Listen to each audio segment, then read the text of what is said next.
The gospel text of today is taken from the Gospel of Matthew, chapter 24, verses 42 to 51. If there is one word which summarizes these verses, it is the word alertness, and a synonym for alertness is readiness. Being aware, being awake, being in the now. And why does Jesus ask for this readiness or alertness? Simply because he says no one knows that day, that moment, that hour when we will be called by the Father. We are living in uncertain times.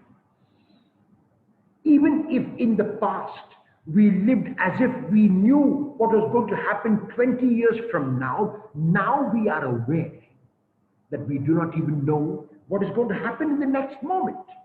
So in a sense, what Jesus said 2,000 years ago is so real today. Be awake, be aware, be alert, be ready, because none of you knows that day, that hour, that moment. And so the question is, how do I respond to these words of Jesus? How do I make myself alert and ready?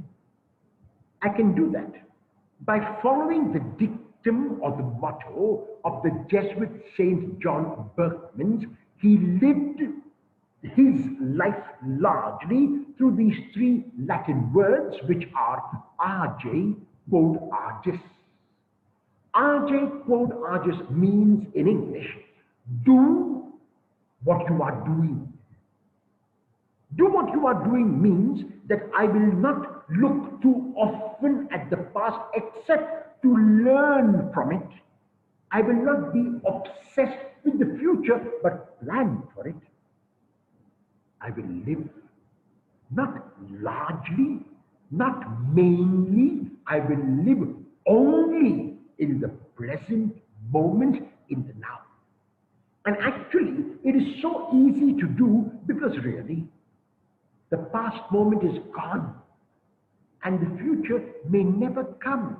And it may never come in reality because I might imagine that I am very strong. I might imagine that I've got a lot of courage. I've got a lot of faith. And yet, it is likely that a dead virus can infect me and I might be gone.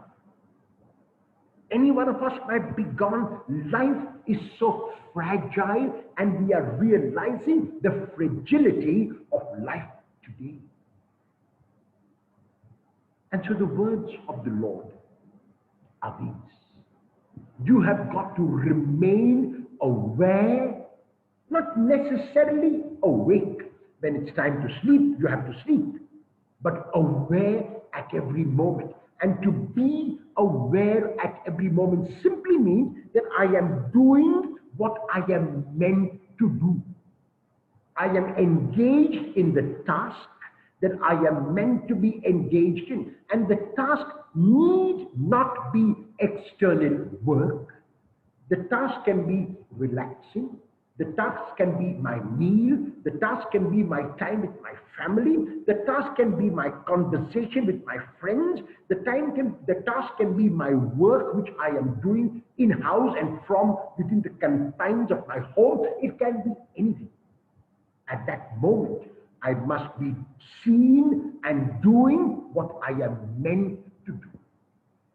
This is what the Lord is calling us to. And this is what we realize is the only way to really live, simply because the next moment is not ours. However, because the next moment is not ours, I will live fully in this moment with no fear. I will not give in to trepidation. I will not give in to useless anxiety or useless worries. I will live fully in the now. And if I live fully in the now, And if I do what I am meant to do, no matter when the Lord comes, I will be ready. Are you so obsessed with the future? Do you have so many regrets about the past that you are not living in the present? Will you start living in the present today? Are you frightened? Are you terrified? Have you given in to despair? Have you lost faith and hope? Will you recover that strength and courage and faith because you are living in the now?